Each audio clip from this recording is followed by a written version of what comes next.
નમસ્કાર વિદ્યાર્થી મિત્રો, આપણે ચેપ્ટર નંબર 7 નિયંત્રણ અને સંકલનની અંદર અગાઉ 4 લેક્ચર જોઈ ગયા. મિત્રો, ચોથા લેક્ચરની અંદર આપણે વનસ્પતિઓમાં અંતઃસ્ત્રાવ એના વિશે સમજ્યા હતા. થોડુંક યાદ દેવડાવી દઉં તમને કે વનસ્પતિઓમાં બે પ્રકારના અંતઃસ્ત્રાવ હોય. એક વૃદ્ધિ પ્રેરક અંતઃસ્ત્રાવો અને બીજું છે વૃદ્ધિ અવરોધક અંતઃસ્ત્રાવો. વૃદ્ધિ પ્રેરક અંતઃસ્ત્રાવો મિત્રો કયા કયા જોઈ ગયા હતા? તો એક ઓક્ઝિન, બે ઝિબ્રેલિન અને 3 સાયટોકાઇનિન. ઓકે, ફરી એકવાર, વૃદ્ધિ પ્રેરક અંતઃસ્ત્રાવો કયા કયા? તો ઓક્ઝિન, ઝિબ્રેલિન અને સાયટોકાઇનિન. જ્યારે વૃદ્ધિ અવરોધક અંતઃસ્ત્રાવ કયો છે? તો એક જ એબ્સિસિક એસિડ છે. ઓકે, ચલો મિત્રો, આપણે આજે લેક્ચર નંબર 5 છેલ્લું લેક્ચર આ ચેપ્ટરની અંદર પ્રાણીઓમાં અંતઃસ્ત્રાવો એના વિશે આપણે સમજવાનું છે. પહેલો ક્વેશ્ચન આપણે પ્રાણીઓમાં અંતઃસ્ત્રાવો માટે લઈએ તો લડવાની કે ભાગવાની અથવા દોડવાની ક્રિયાની સ્થિતિમાં કયો અંતઃસ્ત્રાવ સ્ત્રવે છે? શરીરમાં તેની અસરો લખો. હવે લડવાની કે દોડવાની ક્રિયા, કોઈ સાથે આપણે ઝઘડો થાય એ વખતે આપણે ઉશ્કેરાઈ જઈએ છીએ, અથવા એક નોર્મલ બાબત કહીએ તો કૂતરું પાછળ પડે તો આપણે શું કરીએ છીએ? દોડીએ છીએ. તો આ બંને ક્રિયાઓની અંદર, લડવાની કે દોડવાની ક્રિયાની અંદર આપણા શરીરની અંદર કયો અંતઃસ્ત્રાવ સ્ત્રવે, ત્યારે આપણે એ વસ્તુ કરી શકીએ છીએ. ઓકે, અને એની શરીરમાં શું અસર છે? તો યાદ રાખજો મિત્રો કે શરીર જ્યારે લડવાની કે દોડવાની ક્રિયાની સ્થિતિમાં હોય ત્યારે એડ્રીનલ ગ્રંથિમાંથી એડ્રીનાલિન અંતઃસ્ત્રાવ સ્ત્રવે છે. ફરી એકવાર, કયો અંતઃસ્ત્રાવ? એડ્રેનાલિન અંતઃસ્ત્રાવ. અને એ કઈ ગ્રંથિમાંથી સ્ત્રવે? એના નામ પરથી યાદ રાખીએ, એડ્રીનલ ગ્રંથિમાંથી, જેનું સ્થાન ક્યાં છે? તો મૂત્રપિંડ એટલે કે કિડનીની ઉપર છે. યાદ રાખજો મિત્રો, એડ્રીનલ ગ્રંથિ ક્યાં આવેલી હોય? તો મૂત્રપિંડની ઉપર આવેલી હોય અથવા કિડનીની ઉપર આવેલી હોય. હવે એડ્રેનાલિન અંતઃસ્ત્રાવ એની અસર શું છે? 3 અસર આપણે સમજવાની છે.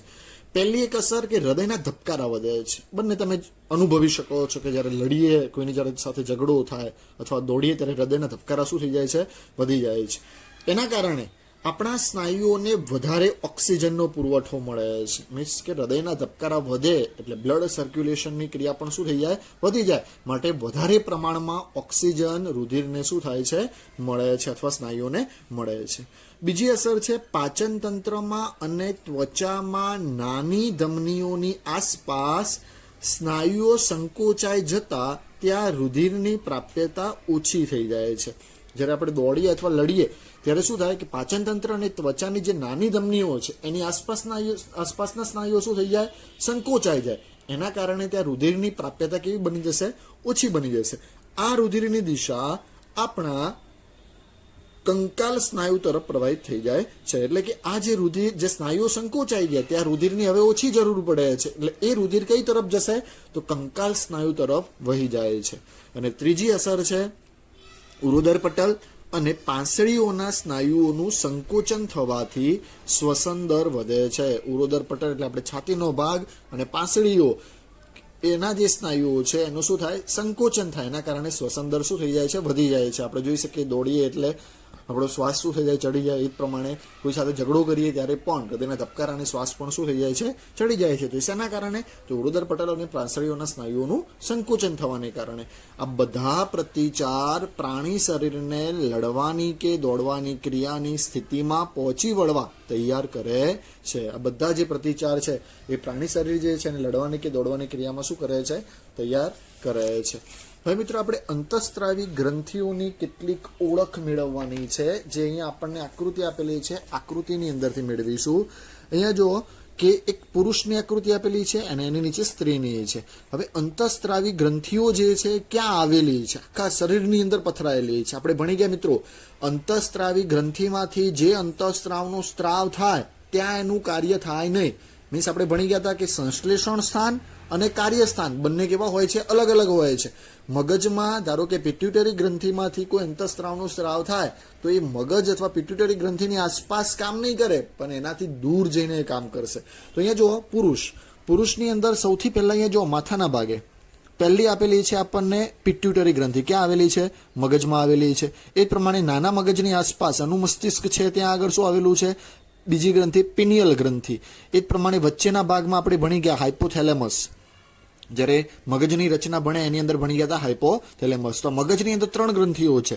એક પિટ્યુટરી ગ્રંથિ, 2 પિનિયલ ગ્રંથિ અને 3 હાઇપોથેલેમસ. એ જ પ્રમાણે હવે ગળાના ભાગે જોઈએ તો ગળામાં થાઇરોઇડ ગ્રંથિ હોય. કઈ ગ્રંથિ હોય? થાઇરોઇડ. અને થાઇરોઇડ ગ્રંથિની ઉપર નાનો ભાગ હોય એને શું કહીએ? પેરાથાઇરોઇડ ગ્રંથિ. તો ગળાના ભાગે 2 ગ્રંથિઓ હોય, એક થાઇરોઇડ ગ્રંથિ અને બીજું પેરાથાઇરોઇડ ગ્રંથિ કે જે થાઇરોક્સિન અંતઃસ્ત્રાવનો શું કરે છે? સ્ત્રાવ કરે છે. એ જ પ્રમાણે છાતીના ભાગે આપણે જોઈએ તો ત્યાં થાઇમસ ગ્રંથિ આવેલી છે. એ જ પ્રમાણે સ્વાદુપિંડ ભણી ગયા મિત્રો આપણે. સ્વાદુપિંડ એ એક પ્રકારની શું છે? અંતઃસ્ત્રાવી ગ્રંથિ છે કે જે સ્વાદુ રસનો શું કરે છે? સ્ત્રાવ કરે છે. તો એક સ્વાદુપિંડ છે. બીજું આ કિડની છે. આ બંને જે છે લાલાશ પડતા બદામી રંગની એ શું છે? કિડની છે. કિડનીના ઉપરના ભાગે શું આવેલું છે? એડ્રિનલ ગ્રંથિ. હમણાં મેં તમને કહ્યું હતું કે કિડનીના ઉપરના ભાગે શું આવેલું છે? તો એડ્રિનલ ગ્રંથિ આવેલી છે કે જે કયા અંતઃસ્ત્રાવનો સ્ત્રાવ કરે? તો એડ્રીનાલિન અંતઃસ્ત્રાવનો સ્ત્રાવ કરે છે કે જે લડવાની કે ભાગવાની ક્રિયામાં મદદરૂપ થાય છે. અને પુરુષ છે, અહીંયા નર છે, માટે અહીંયા આપણે જોઈ શકીએ છીએ કે જે વૃષણ કોથળીની અંદર આ વૃષણ કોથળી જે છે એની અંદર રક્ષાયેલા 2 એટલે કે એક જોડ શું આવેલા છે? શુક્ર પિંડ આવેલા છે કે જે અંતઃસ્ત્રાવનો શું કરે છે? સ્ત્રાવ કરે છે. કયા અંતઃસ્ત્રાવ છે આપણે આની અંદર છેલ્લે જોઈશું. એ જ પ્રમાણે સ્ત્રીની અંદર પણ જોઈ શકીએ છીએ મિત્રો આપણે.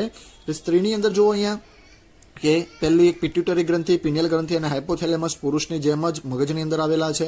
એ જ પ્રમાણે ગળાના ભાગે થાઇરોઇડ ગ્રંથિ અને પેરાથાઇરોઇડ ગ્રંથિ આવેલી છે. છાતીના ભાગે થાઇમસ ગ્રંથિ, એ જ પ્રમાણે સ્વાદુપિંડ, એ જ પ્રમાણે એડ્રિનલ ગ્રંથિ જે કિડની ઉપર આવેલી છે. પરંતુ અહીંયા છેલ્લી વસ્તુ એક અલગ છે. કઈ? તો આ પુરુષની અંદર શુક્રપિંડ હતા, જ્યારે સ્ત્રીની અંદર શું છે? આ પ્રમાણે અંડપિંડ છે. મિત્રો આ ગર્ભાશય છે. ઓકે, આ શું છે? ગર્ભાશય છે. આ એનો ગ્રીવા માર્ગ છે. ઓકે, અને આ 2 બાજુ જે રહ્યા એ એટલે કે એક જોડ અથવા 2ની સંખ્યામાં શું આવેલું છે? આ તો અંડપિંડ આવેલા છે. મિત્રો આ યોનિ માર્ગ છે અને આ શું છે?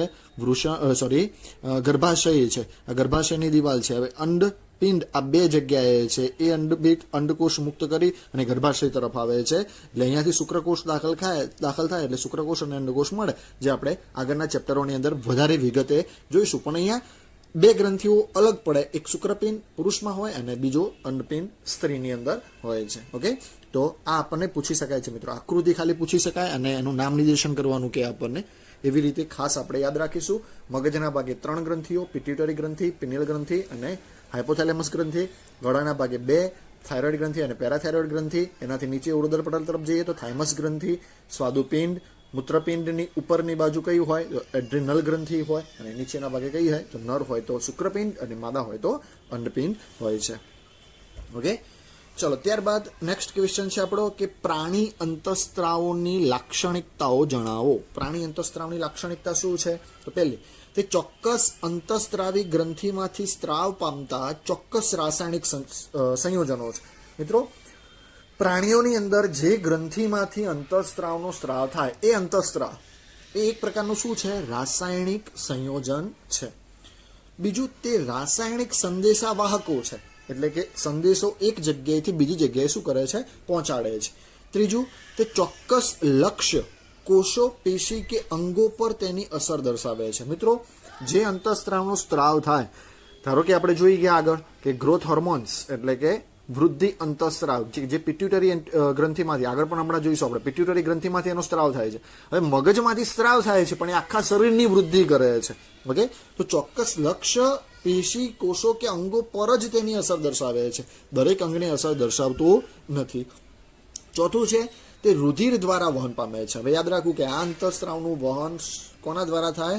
તો રુધિર દ્વારા થાય. મિત્રો જ્યાંથી પણ એનો સ્ત્રાવ થાય એ સ્ત્રાવ શેમાં થાય? રુધિરમાં થાય. રુધિર દ્વારા એક જગ્યાએથી બીજી જગ્યાએ પહોંચે છે. અને 5મી લાક્ષણિકતા છે કે તે ખૂબ અલ્પ માત્રામાં સ્ત્રવે છે અને તેનો વધારે સ્ત્રાવ કે ઉણપ ચોક્કસ અનિયમિતતા કે ખામી સર્જે છે. મિત્રો યાદ રાખજો, આ જે પણ અંતઃસ્ત્રાવી ગ્રંથિમાંથી અંતઃસ્ત્રાવનો સ્ત્રાવ થાય એની માત્રા ખૂબ જ કેવી હોય? ઓછી હોય. જો વધારે પડતો સ્ત્રાવ થાય અથવા ખૂબ ઓછો સ્ત્રાવ થાય તો એની ઉણપને કારણે વ્યક્તિની અંદર કોઈ અનિયમિતતા અથવા ખામી સર્જાવી શકાય છે. ઓકે, તો આ પ્રાણી અંતઃસ્ત્રાવોની શું થઈ ગઈ? લાક્ષણિકતાઓ જે પૂછી શકાય એવો પ્રશ્ન છે. ખાસ યાદ રાખવું, ચોક્કસ પ્રકારના શું છે? રાસાયણિક સંયોજનો, સંદેશા વાહકો તરીકે વર્તે છે, ચોક્કસ કોષો, પેશી કે અંગોને જ અસર કરે છે, રુધિર દ્વારા તેનું શું થાય છે, વહન થાય છે, અને ખૂબ અલ્પ માત્રામાં એ સ્રવે છે. જો વધારે સ્ત્રાવ અથવા ઉણપ હોય તો ચોક્કસ અનિયમિતતા કે ખામી સર્જાય છે. ચલો એના પછી નેક્સ્ટ છે ક્વેશ્ચન આપણો કે મનુષ્યમાં વૃદ્ધિ સાથે સંલગ્ન અંતઃસ્ત્રાવ સમજાવો. વૃદ્ધિ સાથે સંલગ્ન અંતઃસ્ત્રાવ કયા કયા છે? યાદ રાખવાનું, મનુષ્યમાં વૃદ્ધિ સાથે સંલગ્ન અંતઃસ્ત્રાવ એક વૃદ્ધિ અંતઃસ્ત્રાવ, જેને ટૂંકમાં કહીશું GH એટલે કે ગ્રોથ હોર્મોન્સ, અને બીજો છે થાઇરોક્સિન કે જે થાઇરોઇડ ગ્રંથિમાંથી સ્ત્રાવ થાય છે. વૃદ્ધિ અંતઃસ્ત્રાવ ક્યાંથી સ્ત્રાવ થાય? તો પિટ્યુટરી ગ્રંથિમાંથી સ્ત્રાવ થાય. આ ખાસ યાદ રાખજો. પહેલો આપણે લઈએ તો વૃદ્ધિ અંતઃસ્ત્રાવ, જેને ટૂંકમાં કહીશું GH, ઇંગ્લિશમાં કહીશું એને ગ્રોથ હોર્મોન્સ.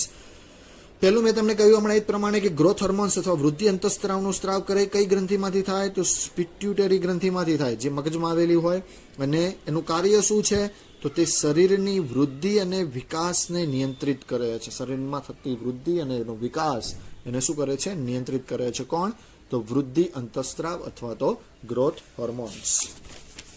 બીજું લઈએ આપણે થાઇરોક્સિન. હમણાં કહ્યું એ પ્રમાણે કે ક્યાંથી સ્રવે? તો થાઇરોઇડ ગ્રંથિમાંથી સ્રવે છે મિત્રો. થાઇરોક્સિન અંતઃસ્ત્રાવ એ થાઇરોઇડ ગ્રંથિમાંથી સ્રવે અને તેના સંશ્લેષણ માટે આયોડીન જરૂરી છે. ખાસ યાદ રાખજો, કયા અંતઃસ્ત્રાવના સંશ્લેષણ માટે આયોડીન જરૂરી છે? તો થાઇરોક્સિન અંતઃસ્ત્રાવના સંશ્લેષણ માટે. જો આપણા આહારમાંથી આપણને આયોડીન નહીં મળે તો શું થશે? થાઇરોક્સિન અંતઃસ્ત્રાવનો સ્ત્રાવ થશે નહીં, અને એના કારણે શું થશે?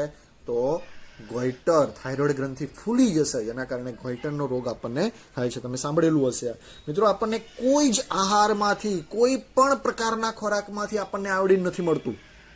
ફરીવાર બોલું છું મિત્રો, કોઈ ખોરાકમાંથી આપણને આયોડીન નથી મળતું, એને આપણે બહારથી એડ કરવું પડે છે. માટે આપણે આહારની અંદર મીઠું નાખીએ છીએ અને મીઠાની અંદર આયોડીન બહારથી આપણે ભેળવીએ છીએ.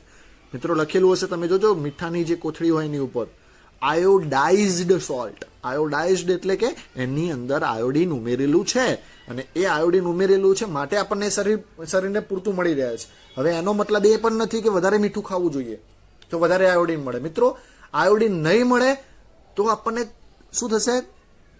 ગોઈટરનો રોગ થશે, એટલે કે થાઇરોઇડ ગ્રંથિને અસર કરશે, જેને થાઇરોઇડિઝમ કહીએ છીએ. અને જો આયોડીન વધારે પડતું મળશે તો પણ પેરાથાઇરોઇડિઝમ થશે. સમજણ પડે છે કે નહીં? ઓકે, માટે આયોડીનનો વધુ પડતો ઉપયોગ એ પણ નુકસાનકારક, અને બહુ ઓછો ઉપયોગ અથવા ન હોય તો એ પણ આપણને નુકસાનકારક છે. માટે થાઇરોક્સિન અંતઃસ્ત્રાવ જે છે એ થાઇરોઇડ ગ્રંથિમાંથી સ્રવે છે, અને એના સંશ્લેષણ માટે આયોડીન ખૂબ જરૂરી છે. હવે આ થાઇરોક્સિન અંતઃસ્ત્રાવનું કામ શું છે મિત્રો? કે તે કાર્બોદિત, પ્રોટીન અને ચરબીના ચયાપચયનું નિયંત્રણ કરે છે. હવે સમજી શકો છો મિત્રો, તમે જોયું હશે કે કેટલાક વ્યક્તિઓને થાઇરોઇડ હશે, તો થાઇરોઇડ મોટા ભાગે આપણે જોઈએ છીએ કે 90% પબ્લિક એવી હોય છે કે જેમના વજન વધારે હોય, ફેટી માણસ હોય, એને થાઇરોઇડ થવાનો ચાન્સીસ છે. કેમ કે એના શરીરની અંદર જે ખોરાક લે છે, જે કાર્બોદિત લે છે, જે પ્રોટીન લે છે, જે ચરબી લે છે, એના ચયાપચયનું નિયંત્રણ બરાબર થતું નથી. માટે યાદ રાખજો કે થાઇરોક્સિનનું કામ શું છે, એનું કાર્ય શું છે? તો કાર્બોદિત, પ્રોટીન અને ચરબી એનું ચયાપચયનું નિયંત્રણ કરે છે, અને તે શરીરની સંતુલિત વૃદ્ધિ માટે જવાબદાર છે. ઓકે, આ બે એના શું છે? કાર્યો છે. માટે યાદ રાખવાના બે અંતઃસ્ત્રાવ જે શેના માટે જવાબદાર છે? વૃદ્ધિ સાથે સંલગ્ન છે, એવા યાદ રાખીશું. વૃદ્ધિ અંતઃસ્ત્રાવ અને બીજો છે થાઇરોક્સિન અંતઃસ્ત્રાવ. ઓકે, ચલો એના પછી નેક્સ્ટ ક્વેશ્ચન આપણે જઈએ કે મનુષ્યમાં અંતઃસ્ત્રાવના અસંતુલનથી સર્જાતી અનિયમિતતા અથવા ખામીઓ સમજાવો. મિત્રો કોઈ અંતઃસ્ત્રાવ અસંતુલનથી એટલે કે મીન્સ વધારે પડતો સ્ત્રાવ થાય અથવા ઓછો સ્ત્રાવ થાય તો એના કારણે આપણને શું પ્રોબ્લેમ થાય, એનાથી આપણને શું ખામીઓ સર્જાય, અનિયમિતતા શું થશે, એવું એકાદ ઉદાહરણ લઈને સમજીએ કે અંતઃસ્ત્રાવો નિશ્ચિત માત્રામાં સ્રવે છે. આપણે ભણી ગયા હમણાં કે ખૂબ જ અલ્પ માત્રામાં સ્રવે છે મિત્રો, જેટલું જરૂરી છે એટલું સ્રવશે. તેમની સાંદ્રતામાં અસંતુલનના કારણે, એટલે કે સાંદ્રતામાં અસંતુલન એટલે કે વધારે પડતો સ્ત્રાવ કે ઉણપ હોય, બહુ વધારે થતો હોય અથવા ખૂબ ઓછો થતો હોય એટલે કે ઉણપ હોય, એના કારણે ખામીઓ સર્જાય છે. એ ખામીઓ કઈ? તો પહેલી એક લઈએ આપણે વધારે પડતી ઊંચાઈ, ગ્રોથ હોર્મોન્સ. વૃદ્ધિ અંતઃસ્ત્રાવના સંદર્ભે આપણે સમજીએ તો વધારે ઊંચાઈ. જો વૃદ્ધિ અંતઃસ્ત્રાવ એટલે કે ગ્રોથ હોર્મોન્સના વધારે સ્ત્રાવથી વ્યક્તિની ઊંચાઈ અસાધારણ વધે છે. અનિયમિતતા વૃદ્ધિની અંદર આપણને જોવા મળે છે. કેટલાકની અંદર તમે જોશો કે આંગળા મોટા હોય. અરે હું જ લઈ લઉં કે મારો જ હાથ મને બીજા બધા કરતા મારો હાથ કેવો લાગે છે? વધારે લાગે છે. હાથ મોટો લાગે છે, આંગળીઓ મોટી લાગે છે. તો બની શકે કે મારા શરીરની અંદર ગ્રોથ હોર્મોન્સનો સ્ત્રાવ વધારે થતો હોઈ શકે છે. ઓકે, તો વૃદ્ધિ અંતઃસ્ત્રાવના કારણે વ્યક્તિની ઊંચાઈ અસાધારણ શું થાય છે? વધે છે. વામનતા. આપણે ઘણા મિત્રો છે વામનતા, કે બાલ્યાવસ્થામાં વૃદ્ધિ અંતઃસ્ત્રાવ ગ્રોથ હોર્મોન્સની ઉણપથી, એટલે કે ગ્રોથ હોર્મોન્સ ન બરાબર ઠલવાતો હોય, ન સ્ત્રવતો હોય, તો વામનતા એટલે કે નાનું કદ કે ઠીંગણાની સ્થિતિ શું થાય છે? સર્જાય છે. ઓકે, તો આ વધારે ઊંચાઈ અને બીજું શું થઈ ગયું? વામનતા. એ જ પ્રમાણે ત્રીજું લઈએ, એક આપણે ગ્રોથ હોર્મોન્સના સંદર્ભમાં સમજ્યા. હવે અહીંયા ત્રીજું લઈએ કે ગોઈટર. ગોઈટર નામનો એક રોગ છે. આપણા આહારમાં આયોડિનની ઉણપ થાઇરોક્સિનના સંશ્લેષણને અસર કરે છે અને ગોઈટર થાય છે. હમણાં મેં તમને કહ્યું મિત્રો કે જો આપણને આહારમાંથી પૂરતા પ્રમાણમાં આયોડિન નહીં મળે, થાઇરોક્સિનનું સ્ત્રાવ નહીં થાય, તો થાઇરોઇડ ગ્રંથિ શું થઈ જશે? ફૂલી જશે. જે ગળાનો ભાગ ફૂલી જાય છે, તમે ફોટો જોયેલો હશે, ન જોયો હોય તો તમે ગૂગલ સર્ચ કરી શકો છો. તો એ ગળાનો ભાગ ફૂલી જવો એને બે બી કહી શકીએ કે હવે કયો રોગ થયો હોઈ શકે? ગોઈટરનો રોગ થઈ શક્યો હોય. તો થાઇરોઇડ ગ્રંથિના કદમાં અસાધારણ વધારાને કારણે ફૂલેલી ગરદન જોવા મળે છે. ગળાનો ભાગ એટલે કે ગરદન શું થઈ જાય છે? ત્યાં ફૂલી જાય છે. એ જ પ્રમાણે ચોથું જોઈએ આપણે, મધુપ્રમેહ, ડાયાબિટીસ. આ આપણે સ્વાદુપિંડના સંદર્ભમાં લઈશું. ઇન્સ્યુલિન નામનો અંતઃસ્ત્રાવ છે, એના આધારે લઈશું મિત્રો, કે જો ઇન્સ્યુલિનનો સ્ત્રાવ પૂરતા પ્રમાણમાં ન થાય તો રુધિરમાં શર્કરાનું સ્તર વધી જાય છે. તેના કારણે મધુપ્રમેહ એટલે કે ડાયાબિટીસ થાય છે. મિત્રો, આપણા શરીરની અંદર ડાયાબિટીસ, તમે બધાએ નામ સાંભળેલું હશે કે ડાયાબિટીસ વધારે છે, ડાયાબિટીસ ઓછી છે. તો કેમ થાય? કે આપણે જે બહારથી ખોરાક લઈએ છીએ એમાંથી આપણને શર્કરા મળે છે. જો એ શર્કરા પૂરેપૂરી રહે તો ડાયાબિટીસ થશે જ. પણ એને કંટ્રોલ કોણ કરે છે? એ શર્કરાને પૂરતું સ્તર ન થાય, વધારે પડતું સ્તર ન થાય, એના માટે આપણા શરીરની અંદર સ્વાદુપિંડ દ્વારા ઇન્સ્યુલિન નામનો અંતઃસ્ત્રાવ સ્ત્રવે છે. આ ઇન્સ્યુલિન શું કરશે? તો શરીરની અંદર શર્કરાનું સ્તર જાળવશે, વધી ન જાય એની દેખરેખ રાખશે. પણ જો ઇન્સ્યુલિનનો સ્ત્રાવ ન થાય તો શું થશે? મધુપ્રમેહ અથવા તો ડાયાબિટીસ. માટે તમે જોજો કે ડાયાબિટીસનો જે વ્યક્તિ હોય ને એને બહારથી ઇન્સ્યુલિનના ઇન્જેક્શન આપવા પડે છે. અને ક્યાં આપે છે મિત્રો? યસ, નસમાં ના આપે. ક્યાં આપે? સ્નાયુ પેશીઓમાં આપે. એટલે કે જ્યાં માંસલ પેશી હોય, સ્નાયુ પેશી હોય, એવી જગ્યાએ પકડીને તમે જાતે ખુદ પણ લઈ શકો છો, જાતે, બીજો કોઈ ન આપે તો. કેમ કે ત્યાં નસ પકડવાની જરૂર છે અને ગમે ત્યાં લઈ શકાય છે. ઓકે, તો આવા 3 અંતઃસ્ત્રાવના સંદર્ભમાં આપણે સમજી ગયા મિત્રો કે ગ્રોથ હોર્મોન્સ, વૃદ્ધિ અંતઃસ્ત્રાવ, વધારે પડતો સ્ત્રાવ થાય તો વિરાટ કાયતા એટલે કે વધારે અસાધારણ રીતે કદ વધી જાય, અસાધારણ વિકાસ થઈ જાય. પણ જો વૃદ્ધિ અંતઃસ્ત્રાવનો સ્ત્રાવ ઓછો થાય તો ઠીંગણાની સ્થિતિ સર્જાય છે. એ જ રીતે ગોઈટર, કે જો થાઇરોક્સિન પૂરતા પ્રમાણમાં સ્ત્રાવ ન થાય, આયોડિનની ઉણપ હોય તો ગોઈટરનો રોગ થઈ શકે છે. ગરદન ફૂલી જાય છે. જો ઇન્સ્યુલિનનો સ્ત્રાવ ઓછા પ્રમાણમાં થાય તો શરીરમાં શર્કરાનું સ્તર વધી જાય છે, જેને આપણે શું કહીએ છીએ? ડાયાબિટીસ, અથવા ગુજરાતીમાં કહીએ તો એને મધુપ્રમેહ રોગ તરીકે ઓળખીએ છીએ. ચલો, એ જ પ્રમાણે નેક્સ્ટ ક્વેશ્ચન છે આપણો કે સ્ત્રાવના નિયમન માટે પ્રતિક્રિયા આધારિત કાર્ય પદ્ધતિ સમજાવો. અંતઃસ્ત્રાવનો સ્ત્રાવ થયો, હવે એનું નિયમન માટે પ્રતિક્રિયા શું થાય? ફરી એકવાર, કોઈ પણ અંતઃસ્ત્રાવનો સ્ત્રાવ થાય પણ એ સ્ત્રાવનું પણ નિયમન કરવું જરૂરી છે. બોલર જ્યારે દડો ફેંકે તો ચોક્કસ દિશામાં, ચોક્કસ લાઇન લેન્થ પર હોવો જોઈએ. પછી જો સહેજ આગો પાછો હશે, વાઇડ જઈ શકે છે, કોઈ 6 મારી શકે છે, કોઈ 4 પણ મારી શકે છે. તો અહીંયા પણ એવું છે કે જ્યારે અંતઃસ્ત્રાવ કોઈ ગ્રંથિમાંથી એનો સ્ત્રાવ થયો તો એનું પ્રતિક્રિયા કરવા માટે ચોક્કસ નિયમન થવું જોઈએ. ઓકે, તો શરીરમાં જ્યારે જરૂર હોય ત્યારે અંતઃસ્ત્રાવનો યોગ્ય માત્રામાં સ્ત્રાવ થવો જરૂરી છે. હવે મિત્રો, જરૂર ના હોય ત્યારે જરૂર સ્ત્રાવ નહીં થાય તો ચાલશે. હવે આપણે ભાગવાનું જ છે પણ કૂતરું પાછળ પડ્યું ને સ્ત્રાવ ન થતો હોય તો કૂતરું આપણને શું કરવાનું છે? કરડી ખાવાનું છે. માટે શરીરમાં જ્યારે જરૂર હોય ત્યારે અંતઃસ્ત્રાવનો યોગ્ય માત્રામાં સ્ત્રાવ થવો જરૂરી છે. જો પૂરતી માત્રામાં શરીરને અંતઃસ્ત્રાવ ન મળે તો તેના કાર્ય પર અસર થાય છે. આથી અંતઃસ્ત્રાવની સ્ત્રાવ ક્રિયાનું નિયમન કરવા એક ક્રિયાવિધિ ખૂબ જ જરૂરી છે. હવે શરીરમાં સ્ત્રવિત થતા અંતઃસ્ત્રાવના સમયનું અને તેની માત્રાનું નિયંત્રણ પ્રતિક્રિયા આધારિત કાર્ય પદ્ધતિથી થાય છે. કેવી રીતે? તો આપણે એક ઉદાહરણ લઈએ, ઉદાહરણ દ્વારા સમજીએ મિત્રો.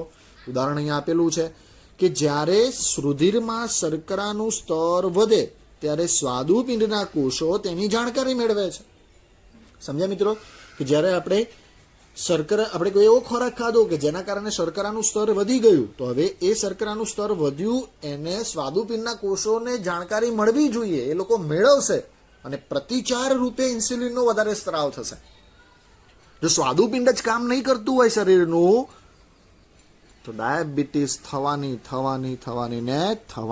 જ છે. કેમ કે સ્વાદુપિંડ જે અંગ છે યોગ્ય રીતે કામ નથી કરતું. શર્કરા શરીરમાં વધી ગઈ છે, એની જાણકારી એના કોષોને મળતી નથી, તો ઇન્સ્યુલિનનો સ્ત્રાવ થવાનો છે નહીં. માટે જ્યારે રુધિરમાં શર્કરાનું સ્તર વધે ત્યારે સ્વાદુપિંડના કોષો તેની જાણકારી મેળવે છે અને પ્રતિચાર રૂપે ઇન્સ્યુલિનનો વધારે સ્ત્રાવ કરે છે.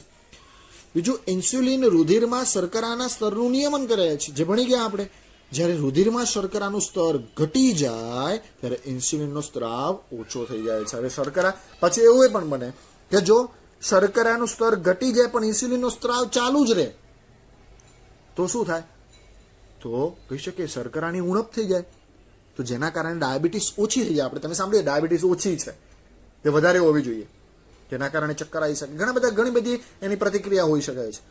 ઓકે, તો એનું ચોક્કસ સ્તર જે છે જળવાવું જોઈએ, એનાથી વધારે પણ ન થવું જોઈએ, એનાથી ઓછું પણ ન થવું જોઈએ. ડાયાબિટીસનો રિપોર્ટ કોઈને ઉઠાઈને જોજો, એની અંદર તમને લખેલું હશે લિમિટ કે આટલેથી આટલા સુધી જોઈએ, એનાથી વધવી પણ ન જોઈએ, એનાથી ઘટવી પણ ન જોઈએ. ઓકે, તો આ રીતે જ્યારે રુધિરમાં શર્કરાનું સ્તર ઘટી જાય ત્યારે ઇન્સ્યુલિનનો સ્ત્રાવ ઓછો થઈ જાય છે. આમ ચોક્કસ અંતઃસ્ત્રાવી ગ્રંથિમાંથી અંતઃસ્ત્રાવનો સ્ત્રાવ થાય તો એના પ્રતિક્રિયા રૂપે એનું ચોક્કસ નિયમન થવું પણ ખૂબ જરૂરી છે. એવી આ કાર્ય પદ્ધતિ આપણે ઇન્સ્યુલિનના અંતઃસ્ત્રાવ માટે સમજ્યા, એવું દરેક અંતઃસ્ત્રાવ માટે હોય છે. ઓકે, ચલો છેલ્લો આપણે પ્રશ્ન સમજી લઈએ. જુદી જુદી અંતઃસ્ત્રાવના મેં અહીંયા નામ લખેલા છે. એ અંતઃસ્ત્રાવ કઈ ગ્રંથિમાંથી એનો સ્ત્રાવ થાય છે અને એનું કાર્ય શું છે. અંતઃસ્ત્રાવના નામ, અંતઃસ્ત્રાવી ગ્રંથિ અને તેના કાર્યો જણાવો. પહેલો અંતઃસ્ત્રાવ લીધો વૃદ્ધિ અંતઃસ્ત્રાવ, ગ્રોથ હોર્મોન જેને કહેવાય. કઈ અંતઃસ્ત્રાવી ગ્રંથિ હોય તો પિટ્યુટરી ગ્રંથિમાંથી એનો સ્ત્રાવ થાય, જે બધા અંગોની વૃદ્ધિ શું કરે છે? ઉત્તેજે છે. આપણે આગળ ભણી ગયા છે. તો ઓકે, આમાંના કેટલાક આપણે ભણી ગયા છું. બીજો અંતઃસ્ત્રાવ છે થાઇરોક્સિન, કે જે થાઇરોઇડ ગ્રંથિમાંથી સ્રવે છે, જે શરીરની વૃદ્ધિ માટે ચયાપચયનું નિયંત્રણ કરે છે. આપણે ચયાપચય એટલે કોનું? પ્રોટીન, કાર્બોદિત અને ચરબી. એના ચયાપચયનું શું કરે છે? નિયંત્રણ કરે છે. ઇન્સ્યુલિન અંતઃસ્ત્રાવ હમણાં જ ભણ્યા. કઈ અંતઃસ્ત્રાવી ગ્રંથિમાંથી એનો સ્ત્રાવ થાય તો સ્વાદુપિંડમાંથી, કે જે રુધિરમાં શર્કરાના સ્તરનું શું કરે છે? નિયમન કરે છે. ચોથી છે ટેસ્ટોસ્ટેરોન. યસ, આ બે હવે નવા આવશે. ટેસ્ટોસ્ટેરોન કઈ અંતઃસ્ત્રાવી ગ્રંથિમાંથી તો શુક્રપિંડમાંથી, જે નરમાં હોય. હવે આ ખાસ યાદ રાખજો, ટેસ્ટોસ્ટેરોન એ નર અંતઃસ્ત્રાવ છે, મીન્સ પુરુષની અંદર ઉત્પન્ન થતો અંતઃસ્ત્રાવ છે, કે જે શુક્રપિંડ અંતઃસ્ત્રાવી ગ્રંથિમાંથી એનો સ્ત્રાવ થાય છે. અને એનું કાર્ય શું છે? તો નરમાં જાતીય ગૌણ લક્ષણો અથવા તો ગૌણ જાતીય લક્ષણોનો વિકાસ કરે છે. ગૌણ જાતીય લક્ષણો એટલે કે હવે તમારી ઉંમર થઈ ગઈ કે ધીમે ધીમે તમે જોજો કે તમારો અવાજ બદલાય છે, અવાજ ઘેરો થાય છે, બગલમાં વાળ આવે છે, પ્રજનન અંગો પર વાળનો વિકાસ થાય છે, દાઢી આવવાની શરૂઆત થાય છે. છોકરીઓની વાત કરીએ તો છોકરીઓમાં માસિક સ્ત્રાવની શરૂઆત થાય છે, મેન્સ્ટ્રુઅલ સાયકલ જેને કહીએ, એ આપણે ઇસ્ટ્રોજનમાં સમજીશું. પરંતુ અહીંયા નર એટલે કે પુરુષની વાત કરી છે, તો પુરુષમાં બગલમાં વાળ આવે, મૂછ આવે, દાઢી આવે, અવાજ ઘેરો થાય, પ્રજનન અંગો જે છે ત્યાં વાળ આવે. તો આ બધું કોના કારણે થાય? તો ટેસ્ટોસ્ટેરોન અંતઃસ્ત્રાવને કારણે થાય, કે જે ક્યાંથી સ્ત્રાવ થાય? એનો શુક્રપિંડમાંથી સ્ત્રાવ થાય. ઓકે, આ શુક્રપિંડ ક્યાં હોય તો વૃષણ કોથળીમાં, શિશ્નની નીચે વૃષણ કોથળીમાં એ શું થયેલા છે, રક્ષાયેલા છે. ઓકે, પાંચમો અંતઃસ્ત્રાવ છે ઇસ્ટ્રોજન. હવે જેમ પુરુષની અંદર શુક્રપિંડ છે, સ્ત્રીની અંદર અંડપિંડ છે. શુક્રપિંડ દ્વારા ટેસ્ટોસ્ટેરોનનો સ્ત્રાવ થાય છે, ત્યારે અંડપિંડ દ્વારા ઇસ્ટ્રોજન અંતઃસ્ત્રાવનો સ્ત્રાવ થાય છે. એક ઇસ્ટ્રોજન અને બીજું છે પ્રોજેસ્ટેરોન. અહીંયા તમને નથી આપેલો, પણ પ્રોજેસ્ટેરોન માટે તમને કહી દઉં, પ્રોજેસ્ટેરોન કે જે ગર્ભાશયના વિકાસ માટે જવાબદાર છે. પ્રેગ્નન્સી જે છે, પ્રેગ્નન્સી દરમિયાન આ પ્રોજેસ્ટેરોન અંતઃસ્ત્રાવ એ પૂરતા પ્રમાણમાં હોવો જોઈએ, નિયમિત માત્રામાં. ઓકે, એ આપણે નથી ભણવાનું, પણ ઇસ્ટ્રોજન માટે યાદ રાખો, અંતઃસ્રાવી ગ્રંથિ કઈ, અંડપિંડ, કે જે માદા પ્રજનન અંગોનો વિકાસ, ફરી એકવાર, માદા પ્રજનન અંગો એનો શું કરે, વિકાસ કરે છે, માસિક ચક્રનું નિયમન કરે છે.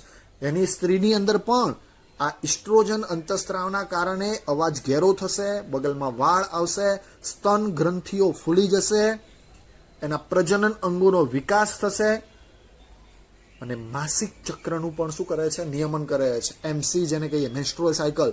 ઓકે, દર 28 દિવસે મેન્સ્ટ્રુઅલ આવે છે, માસિક આવે છે. શેના કારણે આવે છે તો અંડપિંડમાંથી મુક્ત થયેલો અંડકોષ, અંડપિંડમાંથી મુક્ત થયેલો અંડકોષ એને શુક્રકોષ ન મળે તો એ અંડકોષ શું થઈ જાય, 28 દિવસ પછી તૂટી જાય છે. અને એના કારણે શું થાય છે તો બધી રુધિર વાહિનીઓ તૂટી જાય છે અંડકોષની. એના કારણે રુધિર શું થાય છે તો રુધિર બહાર નીકળે છે, જે વધારાનો કચરો છે એક પ્રકારનો. ઓકે, તો આ માસિક ચક્રનું નિયમન જે આપણે પ્રજનનવાળા ચેપ્ટરની અંદર સમજીશું વિગતે, પરંતુ આ માસિક ચક્રનું નિયમન અને માદા પ્રજનન અંગોનો વિકાસ એ પણ કોના કારણે થાય છે તો ઇસ્ટ્રોજનને કારણે થાય છે. ત્યારબાદ છઠ્ઠો છે, આપણે ભણી ગયા એડ્રીનાલિન અંતઃસ્ત્રાવ, કે જે એડ્રીનલ ગ્રંથિમાંથી મુક્ત થાય છે, કે જ્યાં ક્યાં આવેલો હોય, મૂત્રપિંડ અથવા તો કિડની પર આવેલો હોય. કાર્ય પણ આપણે ભણી ગયા કે શરીરને આકસ્મિક એટલે કે લડોયા ભાગોની સ્થિતિ માટે શું કરે છે, તૈયાર કરે છે. અને છેલ્લો સાતમો છે રિલીઝિંગ હોર્મોન્સ અથવા રિલીઝિંગ અંતઃસ્ત્રાવ, જેને RH કહેવાય છે. ક્યાંથી તો અંતઃસ્ત્રાવી ગ્રંથિ હાઇપોથેલેમસમાંથી મુક્ત થાય છે. હાઇપોથેલેમસમાંથી કયો, રિલીઝિંગ હોર્મોન. હવે એનું કાર્ય શું છે મિત્રો, તો પિટ્યુટરી ગ્રંથિને અંતઃસ્ત્રાવો મુક્ત કરવા પ્રેરે છે. હવે જો આ એકબીજા સાથે સંકળાયેલા છે, જો હાઇપોથેલેમસમાંથી રિલીઝિંગ હોર્મોનનો સ્ત્રાવ નહીં થાય તો પિટ્યુટરી ગ્રંથિ ગ્રોથ હોર્મોનનો સ્ત્રાવ નહીં કરે તો શરીરની વૃદ્ધિને વિકાસ નહીં થાય. સમજણ પડે છે કે નહીં? તો હાઇપોથેલેમસમાંથી રિલીઝિંગ હોર્મોનનો સ્ત્રાવ થયો, પિટ્યુટરી ગ્રંથિએ ગ્રોથ હોર્મોનનો સ્ત્રાવ કર્યો. કોના કારણે? રિલીઝિંગ હોર્મોનના કારણે. રિલીઝિંગ હોર્મોન જેવો પિટ્યુટરી ગ્રંથિ પર પહોંચે, પિટ્યુટરી ગ્રંથિ જે છે એ સક્રિય બનશે અને ગ્રોથ હોર્મોન્સનો સ્ત્રાવ કરશે, જેના કારણે શરીરનો વૃદ્ધિ અને શું થાય છે, વિકાસ થાય છે. તો 7 અંતઃસ્ત્રાવો, અંતઃસ્ત્રાવી ગ્રંથિ અને એના કાર્ય આપણને ખાસ આવડવા જોઈએ. ઓકે મિત્રો, આ ચેપ્ટર આટલે સુધી લખ્યા બાદ છેલ્લે તમારે સ્વાધ્યાય જે છે એ જાતે લખવાનું રહેશે. Okay, thank you.